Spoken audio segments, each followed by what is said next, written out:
আজ প্যানাসোনিকের একটা side by সাইডে গ্যাস চার্জ হবে। ফ্রিজার গ্যাস লিকেজ আছে, এটা গ্যাস চার্জিং হবে। দরজাটা বন্ধ করো। গ্যাস লিকেজ আছে, এটা গ্যাস চার্জিং হবে আজকে। প্যানাসোনিক, এটা ব্যাক সাইড। এখানে কম্প্রেসার রয়েছে, এখানে 7টা স্ক্রু আছে। 7টা স্ক্রু খুললে কম্প্রেসারটা বেরিয়ে যাবে। 7টা স্ক্রু খুলে নিই।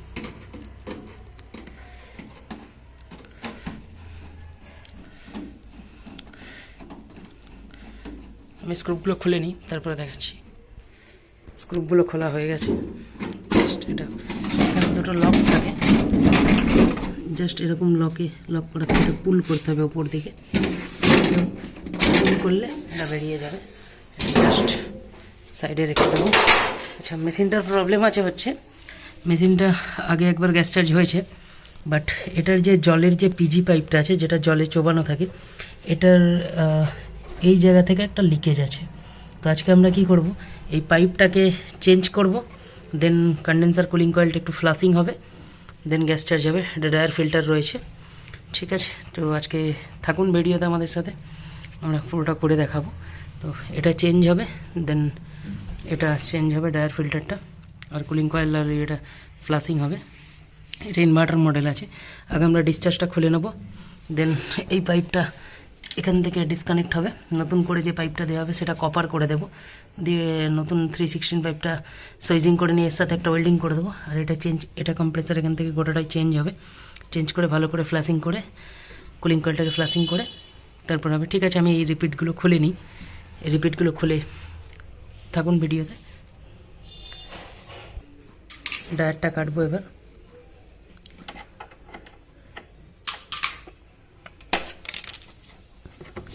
এটা যেটা বেরোচ্ছে এটা এয়ার বেরোচ্ছে, মেশিনে কোনো গ্যাস নেই। এটা জাস্ট এয়ারটা বেরোচ্ছে মেশিনে কোনো গ্যাস নেই।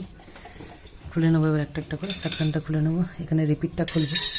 রিপিটটা খুলে ডায়ারটাকেও হেড দিয়ে খুলে নেবো। থাকুন, রেডি করি। সাকশনটা খুলে নিচ্ছি আমরা হেড দিয়ে। সাকশনটা খুলে গেল। এবার রিপিটটা খুলে নিয়েছি। রিপিটটা এরকম লাগানো থাকে। রিপিটটা হেড দিয়ে গরম করে নিয়ে প্লাসে করে এরকম সাপোর্ট দিয়ে একটা এখান থেকে হ্যামার দিয়ে মারলে রিপিটটা খুলে যাবে। রিপিটটা খুলে গেছে। এবার আমরা এটা হেড দিয়ে এটাকে খুলে নেব। খুলে নিয়ে তারপর দেখাচ্ছি। এটাকে হেড দিয়ে খুলে নিয়েছি, রিপিটও খুলে দিয়েছি।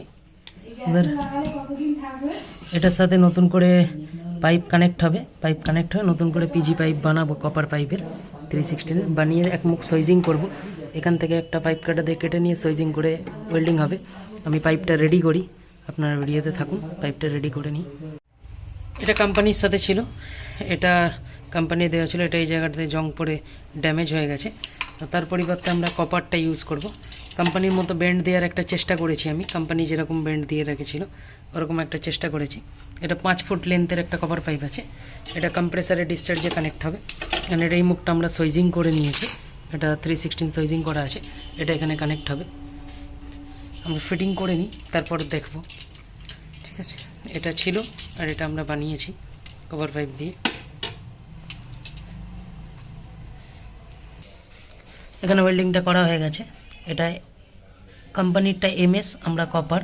এখানে সোয়াগা ইউজ করে, এমএস বলতে লোহা, সোয়াগা আমরা ইউজ করে ওয়েল্ডিং করে দিয়েছি। এই মুখটা খোলা আছে। এটা দিয়ে আমরা একটা পিন বাল্ব ঝেলে নিয়ে কন্ডেন্সারটাকে একটু ফ্লাশিং করে নেবো। কারণ বাইচান্স এটা জলে ছিল, বাইচান্স যদি কিছু ময়লা মেটেরিয়াল ঢুকে থাকে বা জল ঢুকে থাকে, ওটা ফ্লাশিং করে আমরা একটু ভ্যাকিউম করে নেবো সাথে, যাতে জলটা ভেপার হয়ে যায়। সাথে থাকুন, ফ্লাশিংটা করি। এরপরে আমরা সাকশনটাও, ইভাপোরেটরটাও ফ্লাশিং করব। এর মধ্যেও প্রচণ্ড অয়েল রয়েছে, কারণ কাস্টমার বুঝতে পারেনি যে গ্যাস বার্ন আউট হয়েছে। বুঝতে তার 48 ঘন্টা লেগে গেছে, যার জন্য কী হয়েছে, কম্প্রেসার অয়েল পাম্প করেছে। অয়েলটা আমরা ক্লিন করব। পিন ভালভ ওয়েল্ডিং করে নিয়েছি। এবার এটা একটা চার্জিং পাইপ দিয়ে ফ্লাশিং হবে।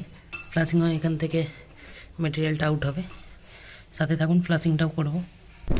পাইপ কানেক্ট করে নিয়েছি, এবার আমরা ফ্লাশিংটা করব।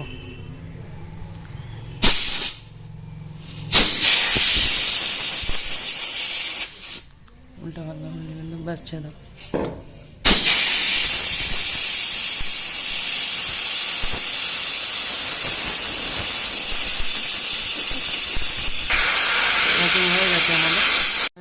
ফ্লাসিংটা হয়ে গেছে আমাদের। ফ্লাসিং আমাদের করা কমপ্লিট। অয়েল ছিল, এই যে অয়েল পুরো ফ্লাসিং হয়ে গেছে। এবার আমরা ইভাপোরেটরটাকে ফ্লাশ করে নেব। ক্যাপিলারি কাছে একটা পাইপ ঝালবো, জেলে এটাকে সেম ইভাপোরেটরটাকেও ফ্লাশ করব। সাথে থাকুন। ডিসচার্জটা আমরা ওয়েল্ডিং করে নিয়েছি।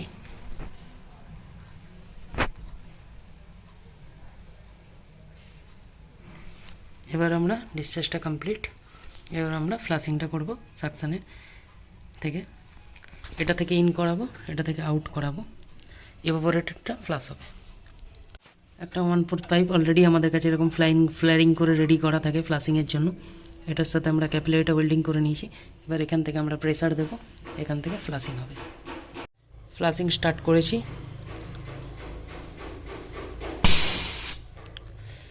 ধরো ভিডিও কন্ট্যাক্ট হোল্ড করো।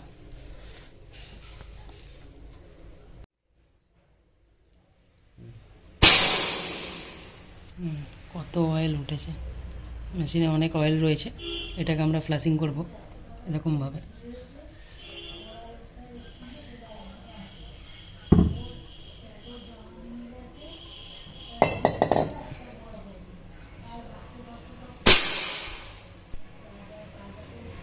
কাপড়টা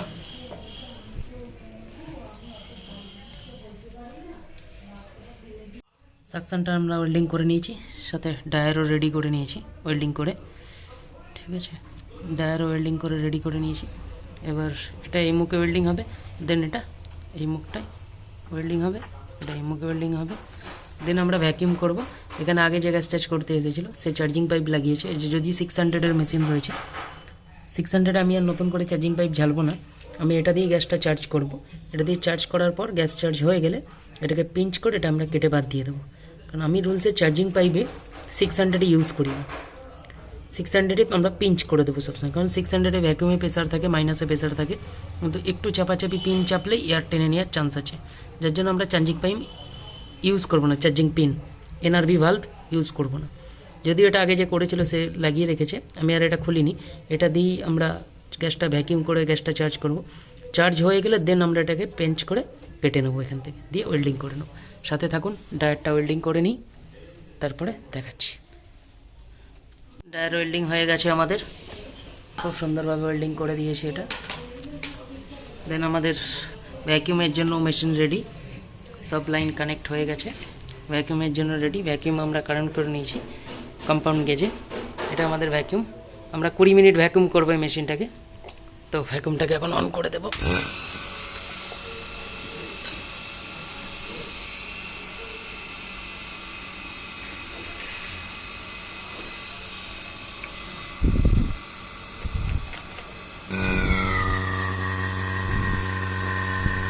টাইমটা চেক করে নাও, এটা আমরা 20 মিনিট ভ্যাকিউম করে নেব। আচ্ছা, তার মাঝখানে আমরা দেখে নেব আমরা গ্যাসটা কীভাবে চার্জ করব। আমরা কোনো সময় গ্যাস প্রেসার দেখে চার্জ করব না আন্দাজে, আমরা চার্জ করব, আমাদের কাছে রেডি আছে মেশিন। আমরা ওয়েট করে বাই ওয়েট মেথডে গ্যাসটা আমরা চার্জ করব। আমাদের কাছে ওয়েট মেশিনও রয়েছে এবং 600 গ্যাস রয়েছে, মেশিনে 600 গ্যাস রয়েছে। আগে দেখে নেব মেশিনে ওজনটা, সামনে লেখা আছে, ওজনটা দেখে নেব কতটা ওজন রয়েছে।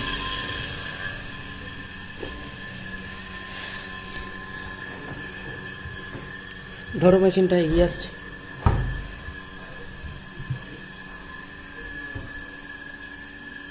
ওজন রয়েছে এটা 75 গ্রাম, 75 গ্রাম গ্যাস আছে। 75 গ্রাম গ্যাস আমরা মাইনাস করে নেব ওখান থেকে। 75 গ্রাম গ্যাস রয়েছে। এটাকে অন করব,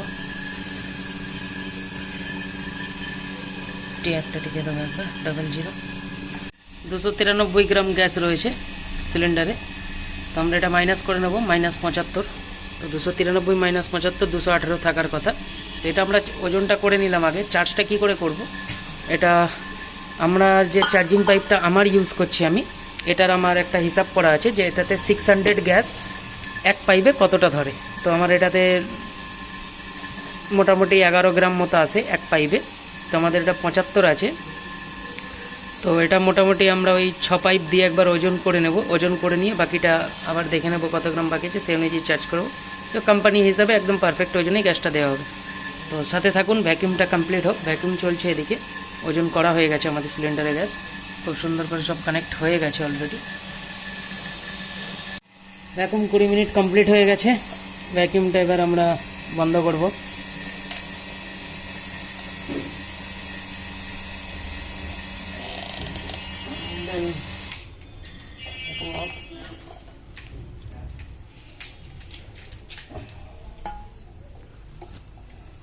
গ্যাস দেবো এবার,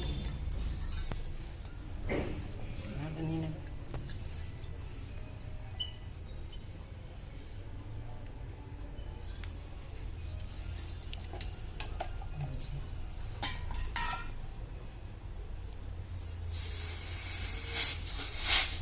পার্চ করে নিলাম। এবার এই পাইপটা লোড হবে, একটুখানি হোল্ড করব।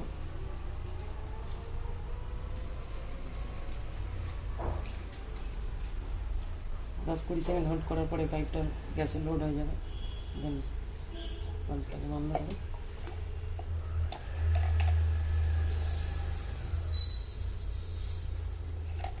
আমাদের এক পাইপ গেল 11 গ্রাম। এরকম করে করে বাকি 6 পাইপ আমরা 10 থেকে 20 সেকেন্ড এরকম করে হোল্ড করে করে দিয়ে দেবো মেশিনে। মিডিলে 2-3 পাইপ চার্জ করার পর একবার বন্ধ করব, বন্ধ করে বাকিটা দিয়ে দেবো। বন্ধ। গ্যাস দেওয়া কমপ্লিট আমাদের। গ্যাস 2 গ্রাম মতো এক্সট্রা গেছে, ওটা নিয়ে অসুবিধা নেই। 2 গ্রামের জন্য এটা প্রেসার আছে এখন, এরকম প্রেসার চলতে চলতে আস্তে আস্তে বেড়ে যাবে। এই প্রেসার দেখে আমরা আর গ্যাস দেবো না, কারণ অনেক সময় টেকনিশিয়ানরা মনে করে মেশিন এখনও গ্যাস খাবে, তো গ্যাস দিয়ে দেয়। কিন্তু এটা চলতে চলতে প্রেসারটা আস্তে আস্তে বাড়বে। এটা 75 গ্রাম গ্যাস ছিল, তো 77 গ্রাম গ্যাস চলে গেছে আমাদের, 2 গ্রাম এক্সট্রা গেছে। ওটা নিয়ে অসুবিধা হবে না, যেহেতু আমরা পার্চ করেছিলাম, তো সেই হিসেবে আমি একটু এক্সট্রা দিয়েছিলাম, তো 2 গ্রাম এক্সট্রা গেছে, ওটার জন্য কোনো প্রবলেম নেই। ঠিক আছে, তো কিছুক্ষণ চলুক, এরপরে আমরা পাঞ্চ করে সিল করে দেব। কমপ্লিট হয়ে গেছে। চার্জিং লাইন কেটে, এনআরভি ভাল্ব কেটে আমরা এখান থেকে সিল করে পিঞ্চ করে দিয়েছি, কমপ্লিট। এবার পেছনের এটা ডায়ারেও সুন্দর হিট এসেছে, আস্তে আস্তে আসছে, আরও হিট আসবে। বডিতেও সুন্দর হিট এসেছে। এবার আমরা পেছনের জাংশনটা কানেক্ট করে নেব। আপনার সাথে থাকুন, কানেক্ট করি, এটা কমপ্লিট করি। কানেক্ট করা হয়ে গেছে, কমপ্লিট। চলুন সামনে এবার আমরা একবার গিয়ে দেখে নিই ইভাপোরেটরটা কী অবস্থায় আছে। এটা ডিসপ্লে রয়েছে, এটা 3 সেকেন্ড প্রেস করলে লকটা খুলবে। দেন এটা দিয়ে রেফ্রিজারেটর এই পার্টটার টেম্পারেচার এটা দিয়ে চেঞ্জ হবে। এটা ফ্রিজারের আছে, এটা দিয়ে ফ্রিজার চেঞ্জ হবে। এটা দিয়ে মোডগুলো চেঞ্জ হবে, যেরকম হলিডে মোড, এই সব মোডগুলো চেঞ্জ হবে। তো এবার ইভাপোরেটরটা দেখে নেব। ফুল ফ্রস্ট চলে এসেছে, 1 2 3 4 5 পাইপ, 6 পাইপ অলরেডি ফ্রস্ট ফেলছে, সুন্দর ফ্রস্টিং চলে এসেছে। এটা আমরা 6 ঘন্টা ছেড়ে দেবো ফাঁকা অবস্থায়। 6 ঘন্টা কোনো মাল ঢোকাবো না এর মধ্যে। 6 ঘন্টা পরে আমরা এটাকে লোড দিতে পারবো। 6 ঘন্টা এখন চলবে এটা। Tata, bye bye. আজকে এই পর্যন্তই, দেখা হবে নেক্সট কোনো ভিডিও, নতুন কোনো মডেল নিয়ে।